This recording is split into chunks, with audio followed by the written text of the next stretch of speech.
जो चाहिँ सुन्तलामा चुना लगाइदिउँ भनेर नि ट्रङ्कतिर। यहाँ हेर्नुहोस् त, मैले यहाँ चुना निकालेको छु यो भाँडामा। अब यो चाहिँ बकेटमा लगाएर फिट्नुपर्छ। यो चाहिँ 20 लिटरको बकेट हो। त्यहाँ मैले यहाँ हिजो बनाएँ कि चुना लगाएर, तर अलिक पातलो भएछ हौ।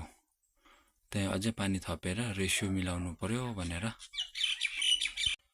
रेसियो चाहिँ यो सुन्तलातिर लाउँदा चाहिँ के गर्छौँ भने हामीले 1 केजी चुनाले चाहिँ 5 लिटर पानी लाउँछौँ। त्यहाँ अहिले चुना लाउने टेक्निक चाहिँ जहिले पनि पानी पहिला यसरी बकेटमा भर्नुपर्छ, त्यहाँदेखि चुना माथिबाट यसरी लगाइदिनु। त्यहाँदेखि यो चुना चाहिँ पहिला लगाएर त्यहाँ पानी लगायो भने चाहिँ नि चुना डल्लो पर्दो रहेछ कि।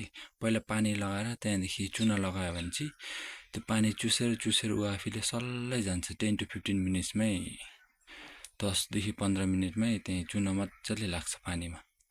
त्यो तल डल्लो परेर पनि नबस्दो रहेछ। टेक्निक चाहिँ त्यो हो है साथीहरू, चुना जहिले पनि पानीमा फिट्दाखेरि चाहिँ।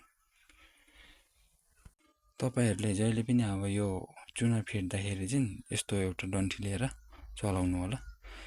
हातले गऱ्यो भने चाहिँ हात फुट्छ। त्यहाँदेखि यो चुनाको कलर अलिक ग्रिन हुने चाहिँ मैले एउटा दबाई लगाएको छु, कपर सल्फेट भन्ने हो। त्यो लाउँदा चाहिँ यस्तो हुन्छ। त्यही हो लगाएर चाहिँ मजाले यसरी चलाउनुपर्छ।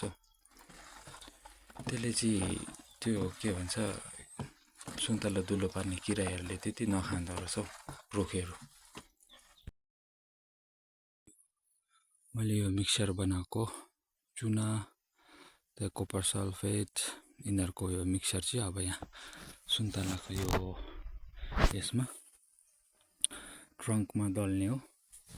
त्यो दल्नु लागि चाहिँ मैले यस्तो खालको ब्रस युज गरेको छु। त्यहाँ यो डन्ठी चाहिँ अब कोही कोही बेला सेटल हुँदैछ नि त, त्यसलाई यसरी चलाउँदै टाइम टु टाइम, किनभने मुनि सेटल भएर बस्छ हो। त्यसले गर्दाखेरि यसरी चलाउँदै टाइम टु टाइम इक्वल रेसियोमा लाग्छ भनेर बनाएको। अब दल्दा चाहिँ यसरी यसो गर्यो, त्यो माथि हाँगातिर चाहिँ दल्नु हुँदैन। यो मुनि फेददेखि लिएर यसरी दल्दै चुना अलिअलि गर्दै दल्नुपर्छ। बेसी बाक्लो पनि दल्नु हुँदैन।